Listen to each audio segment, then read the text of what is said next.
that we want to talk about. It may take us until midnight tonight to cover everything that we want to cover. Okay, we got plenty of content. Let's go into it with Pete Fiutak, collegefootballnews.com, national college football analyst.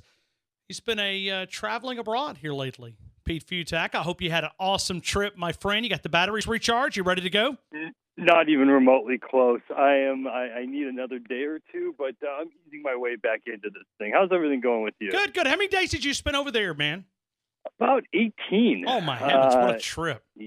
Yeah. So I played some golf, went around, ate some food, killed some time, and now it's back, and now it's all game on now for the next 4 or 5 months or so. Well, it is kind of smart because between media days and the opening practice, it's a little bit of a dead time, a little bit. It's a little lull right there. Not too much going on. We're not there yet, and I know we live in a football bubble as we're doing what we do. The rest of the world doesn't care yet. Give it another week, and then it's really game on for college football. So there's still a little bit of time left before the masses kick in. So now it's just sort of getting back up to speed. But this is actually my favorite time of year. I love it when NFL training camps get started. It's warm out. It's still nice. We still have a few weeks to really kind of settle in, and it's a fun time of year. Pete, when you look at this Alabama team, they had an open practice on Saturday, and I'm sitting there looking, and I'm amazed at the amount of talent on one roster on one football field. But, it wasn't any different last year. They had a talented football team, but it was a mental side of things. It was not physical, but we're talking about physical. This team may be the best roster in college football, top to bottom, a complete team here in T-Town. I got in an argument last night with a friend of mine who's an AP voter, and he's going over his AP vote and he's putting it all together and everything. And he's mentioning, I got Clemson 1, Bama 2, Georgia 3. I'm like, are you sure about that? I know the knee-jerk reaction. It's one of my pet peeves, and I shouldn't care because these polls don't matter anymore. I hate the idea of you're number one until someone beats you. This isn't boxing. This isn't, the UCF. This isn't like, it's new year, new team, new players, and you're supposed to rank them based on what you got coming back. No one's going to argue with Clemson being ranked number one. I'm not going to throw a big fit about it or anything. But my thing is, to your point, if you're going up and down the rosters right now, it doesn't mean Clemson's not going to win the national championship again. It doesn't mean that they're bad. But if you're going right now, considering they're replacing their entire defensive front four, and I know they reload, but give me the one unit on Clemson that's better than anything Alabama's got. I don't think there is one, at least going into the season. So I think Alabama's the number one team in the country right now. All right, if I gave you Tua or Trevor, which one are you taking? In college, right, for this year, I would take Tua for the Heisman over Trevor. I just don't think Trevor Lawrence's numbers are going to be strong enough. For the NFL, Trevor. Tua's just hurt too much. I'm kind of a prototype kind of a guy when it comes to NFL guys. If I'm going to miss, I'm going to miss on the guy who's the 6'5", tall bomber as opposed to the shorter sort of playmaker. And now Tua's got the unteachable accuracy. He's got the playmaking skills. He is a baller's baller. There's no argument. He's going to be the number one pick in next year's draft. But if we're talking about who I'm starting a franchise with, I'm probably going to go a little more chalk and go with Trevor just because of his size. Who's got better wide receivers, Clemson or Alabama? Dead even. There's no argument on either side of this. They're just so young, so good. They're so deep, on both sides. They're so talented. Alabama's probably a wee bit deeper, but they're splitting hairs here. There's no argument either way. They're all NFL caliber guys. When you look at Alabama, is there an area that you question and you kind of say, okay, hey, if they can do this, what is this that can prevent them or maybe get them to winning a national title?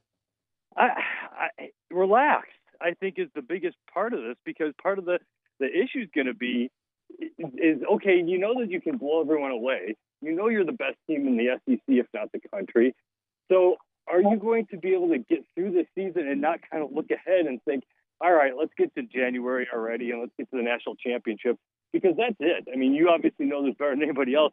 If you don't win the national championship, the season's a failure. And that's kind of a rough way to live when you're playing a schedule that, okay, fine, it's not, it's a true death throw. when it comes to SEC slates. But still got to play LSU, still got to go to Texas A&M, still got to play Auburn. You still got to play these games, and all it takes is 2 losses, 2 weird things they happen, and you're out. So if I'm Alabama, the number one thing to do, I know it doesn't work around there. And I know after a loss like the national championship, we've talked all off season about how, oh my gosh, we've got, it's panic time now. I would just say relax. You got the best team. Go out there and, to be really boring, go Belichick, just do your job. Just don't try to win the national championship in week 2. All right, Pete, I'm going to ask you about a couple of upset games, okay? Go. Texas A&M going to Clemson. Any chance? I've said this. Yes, that's mine. I feel vindicated by their number 11 preseason ranking in the preseason coaches poll. I have said all off season from the start they are going to beat Clemson. If they don't beat Clemson, they're going to win one of those 2 big games against Clemson or Alabama. I think they're going to beat Clemson. Yes. Notre Dame traveling to Athens to take on the Dogs. No, yeah, I'm not buying Notre Dame. Remember Notre Dame last year? They caught every break in the book. They did win. They did go undefeated against a pretty decent schedule. You got to give them all their credit for that. But no, they lose all their star players except for Ian Book. It's a good Notre Dame team, but as long as Jake Fromm's healthy, they're not beating Georgia at Georgia. All right, let's travel to Gainesville. Let's not travel to Gainesville. Let's go to Jacksonville. Largest outdoor cocktail party is the Dogs and the Gators. Does Dan Mullen have enough to get it done in year number 2? Yeah, absolutely. I mean, we're trying to project out a little bit here because let's see what they can do to start out the season with Miami. And is it all for real? Can they keep this whole thing going? I'm a buyer when it comes to Florida. I bought into them early last year. I still think they're going to be great this season. And the pressure's all in Georgia. That's the one game this season where Florida, okay, if you lose, it stinks, but it's not, a job killer or anything like that. For Georgia, if you lose to Florida, that's the SEC East probably. So if all things, unless something crazy happens, there's your SEC East championship. And yeah, Florida can absolutely win that game this year.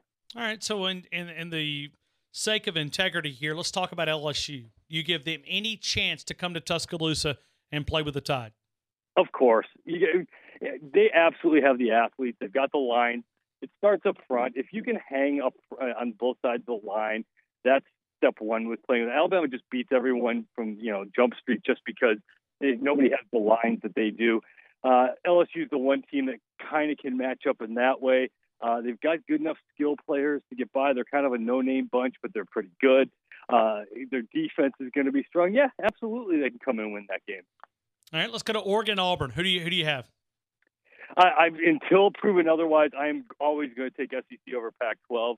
Oregon's probably better in a whole lot of ways, but again, we've talked about this before. The difference between the SEC and everyone else is up front, and these, Auburn's might have issues. We still might not quite have their skill guys down or their quarterback situation completely settled, but those lines are fantastic. The offensive line should be strong enough to get by. The defensive front is one of the best in college football.